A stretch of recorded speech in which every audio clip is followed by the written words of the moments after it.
Hi hello नमस्ते. स्वाती सांडभोर या YouTube चॅनलवर तुम्हा सगळ्यांचं अगदी मनापासून स्वागत करते. तर इथे मी 200 ग्रॅम दही घेतलेलं आहे. त्यानंतर इथे मिक्सरचं भांडं घेतलेलं आहे. मिक्सरच्या भांड्यामध्ये आपल्याला हे सगळं दही घालायचं आहे. दही घातल्यानंतर इथे मी अर्धा कप बेसन पीठ घेतलेलं आहे. बेसन पीठ तुम्ही कमी जास्त सुद्धा करू शकता. बेसन पीठ घातलं की आपल्याला थोडंसं पाणी घालायचं आहे आणि मिक्सरला आपल्याला हे दही फिरवून घ्यायचं आहे.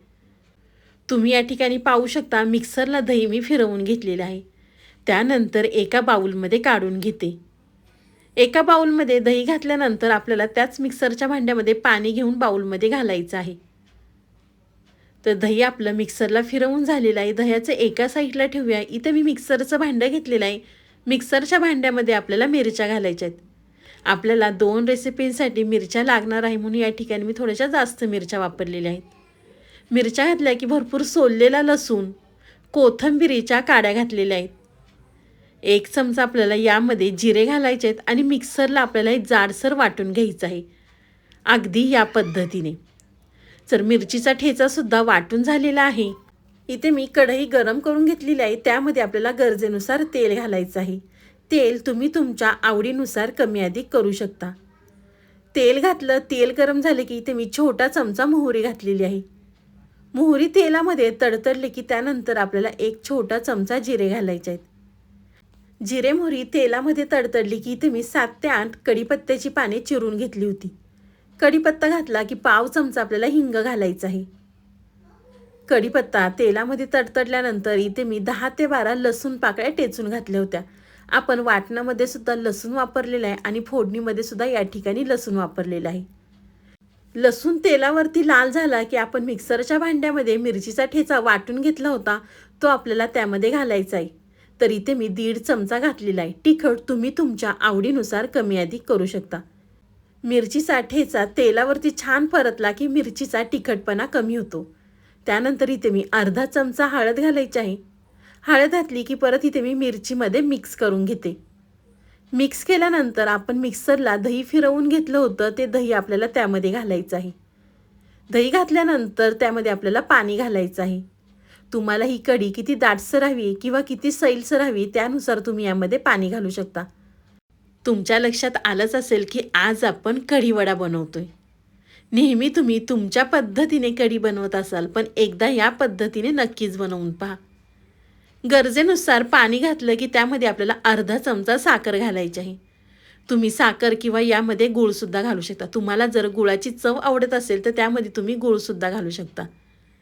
तर एका साईडला आपण कढी उकळून घेऊया. तोपर्यंत इथे मी 5 बटाटे उकडून घेतले होते. तर आपल्याला बटाट्यांची साल काढून घ्यायची आहे. तर इथे मी सगळ्या बटाट्यांची साल काढून घेते. तोपर्यंत तुम्ही माझा व्हिडिओ इथपर्यंत पाहिलाच आहे आणि व्हिडिओला जर लाईक केलं नसेल ना तर प्लीज एक लाईक नक्कीच करा. साईडचं बेल आयकॉनसुद्धा प्रेस करा म्हणजे तुम्हाला माझे नवीन नवीन व्हिडिओ पाहायला मिळतील. तर या ठिकाणी मी सगळे बटाटे सोलून घेतलेले आहेत. त्यानंतर आपल्याला चमच्याने मॅश करून घ्यायचे. खूप जास्तसुद्धा मॅश करायचे नाहीत. अगदी व्हिडिओमध्ये दाखवते ना त्या पद्धतीने करून घ्या. थोडासा बटाटा आपल्याला या ठिकाणी जाडसर ठेवायचा आहे. तर बटाटासुद्धा इथे मी सगळा मॅश करून घेतलेला आहे.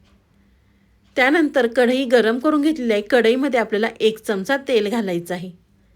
तेल गरम झालं की त्यामध्ये अर्धा चमचा मोहरी, अर्धा चमचा आपल्याला जिरे घालायचे आहेत. जिरे मोहरी तडतडल्यानंतर इथे आम्ही 3 ते 4 कढीपत्त्याची पानं चिरून घेतली होती. कढीपत्ता घातला की आपण जो मिरचीचा ठेचा मिक्सरमध्ये वाटून घेतला होता तो आपल्याला त्यावरती घालायचा आहे आणि तेलावरती छान परतवून घ्यायचं आहे. तेलावरती मिरची परतल्यानंतर इथे मी अर्धा चमचा हळद घातलेली आहे. तीसुद्धा आपल्याला मिरचीमध्ये मिक्स करून घ्यायची आहे. मिरची तेलावरती छान परतली की आपण जे बटाटे मॅश करून घेतले होते ते आपल्याला त्यावरती मिरचीचा ठेचा घालायचा आहे. नेहमीच आपण कढी भजी बनवतो पण तुम्ही कधी हा बटाटा वडा कढीमध्ये खाल्लाय का? अर्थात नसेन खाल्ला ना तर एकदा नक्कीच करून पहा. उन्हाळासुद्धा सुरू होतोय त्यामुळे आठवड्यातनं 2 ते 3 वेळा ही रेसिपी नक्कीच करा. मिरची बटाट्यामध्ये घातल्यानंतर त्यामध्ये आपल्याला भरपूर चिरलेली कोथिंबीर, चवीनुसार आपल्याला मीठ घालायचं आहे आणि परत हे छान बटाट्यामध्ये आपल्याला एकजीव करून घ्यायचं आहे. तुम्ही जर एकदा हा कढीवडा बनवला ना तर लहानांपासून मोठ्यांपर्यंत सगळेजण आवडीने खातील. आणि तुमच्या घरातले जर कढी आवडत नसेल ना तर ते सुद्धा अगदी मागून मागून खातील.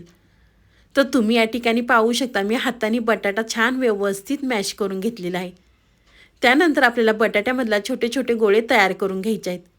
गोळे केल्यानंतर आपल्याला हातावर प्रेस करून घ्यायचे आहेत.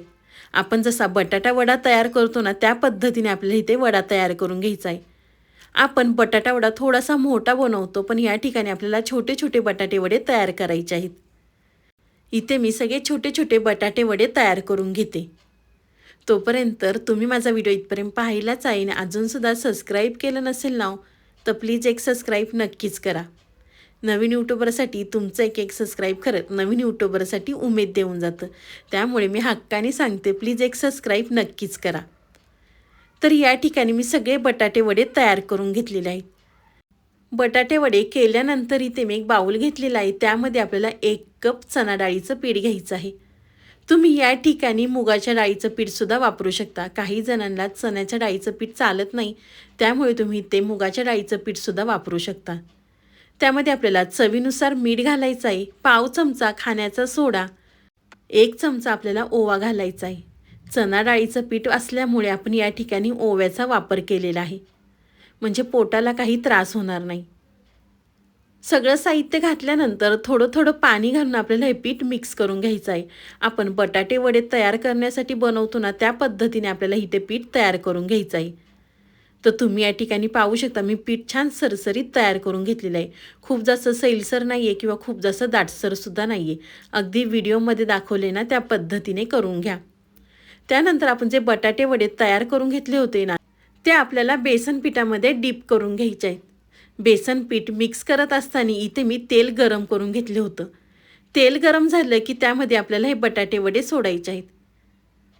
तर इथे मी एक एक बटाटा वडा तेलामध्ये सोडून दोन्ही साईडनी छान आपल्याला क्रिस्पी होईपर्यंत तळून घ्यायचे आहेत.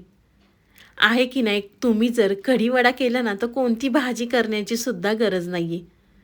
अगदी सगळेजण घरातले आवडीने खातील. अगदी मस्त चवीची कढी वडा तयार होतो. तेलामध्ये बटाटा वडा सोडल्यानंतर एका साईडनी तळले की आपल्याला पलटी करून दुसऱ्या साईडनी सुद्धा हे वडे तळून घ्यायचे आहेत.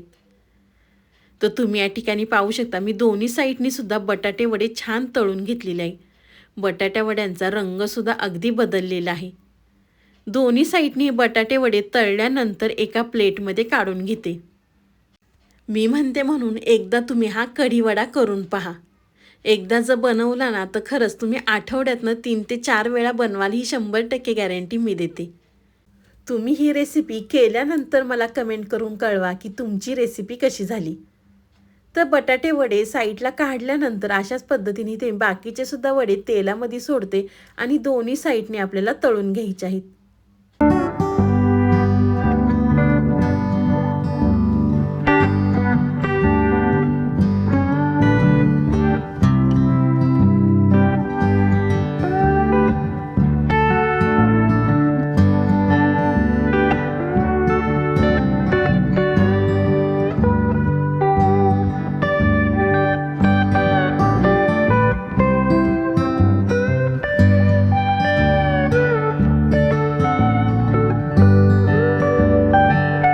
इथे मी सगळे बटाटे वडे तळून घेतलेले आहेत.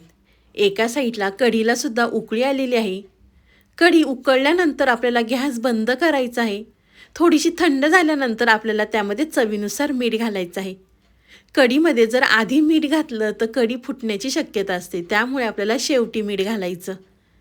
चवीनुसार मीठ घातलं की त्यामध्ये आपल्याला भरपूर चिरलेली कोथिंबीर घालायची आहे आणि मस्त आपली कढी तयार झालेली आहे. पाहू शकता कढीला रंगसुद्धा किती सुंदर आलेला आहे. खूप जास्त सैलसर नाही आहे किंवा खूप जास्त दाटसरसुद्धा नाही आहे. तर मस्त आपले वडेसुद्धा तयार झालेले आहेत आणि कढीसुद्धा तयार झालेली आहे. तर एका प्लेटमध्ये मी काढून घेते. आपण जे वडे तयार केलेले आहेत ते आपल्याला लगेच कढीमध्ये सोडायचे नाही आहे. ज्यावेळेस आपण जेवायला बसू ना त्यावेळेस आपल्याला अगदी व्हिडिओमध्ये दाखवते ना त्या पद्धतीने वाढून घ्या. आपल्याला वडे आधी डिशमध्ये ठेवायचे आणि त्यावरती आपल्याला कढी घालायची आहे. तुम्ही ही कढी चपातीसोबत किंवा भाकरीसोबत सुद्धा चुरून खाऊ शकता. गरमागरम भातासोबत कढी खरंच अगदी अप्रतिम लागते. तुम्हाला ही माझी आजची रेसिपी कशी वाटली ती मला नक्कीच कमेंट करून कळवा. व्हिडिओ आवडला तर व्हिडिओला लाईक, कमेंट, सबस्क्राईब करायला विसरू नका. तुम्हाला माझा व्हिडिओ खूपच मनापासून आवडला असेल ना, तर व्हिडिओला शेअर करायला सुद्धा विसरू नका. तर चला, तुम्ही माझा संपूर्ण व्हिडिओ पाहिल्याबद्दल थँक्यू सो मच. पुन्हा भेटूया असाच एक छानसा व्हिडिओ घेऊन.